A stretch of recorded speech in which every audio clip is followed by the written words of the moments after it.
interesting thing about that, and that's where Brando really helped me because of the fact that, first of all, he didn't want me in the film. That was another whole. Did I tell you that? Yeah. But that's one of the stories I wanted you to tell. So we were at the rehearsal the first time up on 119th Street, Patsy's. I used to go there all the time with Sinatra, a lot of mob guys. It was 24-hour pizza place, and Fat Tony Salerno, he owned it. He was the big boss at the time for that family up there. So we'd go there all the time. So when they told me the rehearsals were there, I felt comfortable. It was like, going to my grandmother's house. And I never been to, a reading or anything like that. And there they were in the back room. They had the whole table set up. And Francis had food, and he asked all the Italians to exaggerate their mannerisms.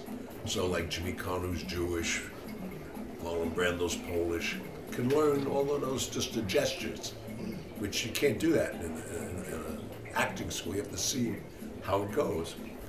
So with that said, and then you just stand up and say, hi, I'm Al Pacino, I'm playing Michael, and they go right around the whole table. And we all sat together as a family, then went to the next people, and the next people, and the next people, around this big circle. So the first break,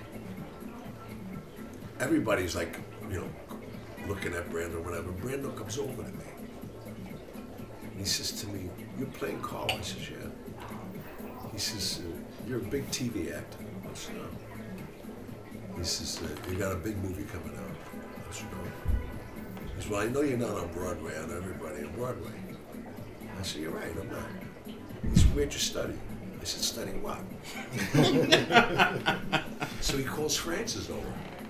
He says, Francis, is this kid's playing Carl? He says, yeah.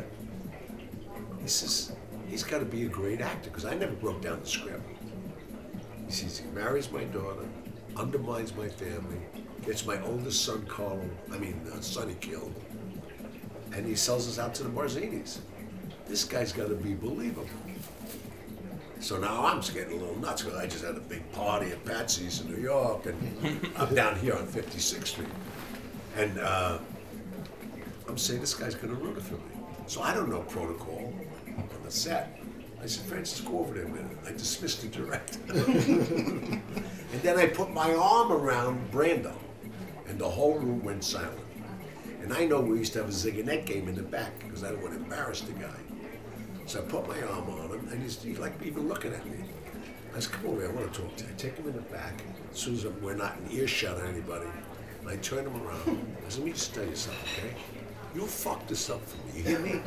You fuck this up, I'm gonna suck on your heart. Who the fuck do you think you are? Get me fired here today. He stepped back and he looked at me and says, that was great. You could do this, but he thought I was acting. I love that story.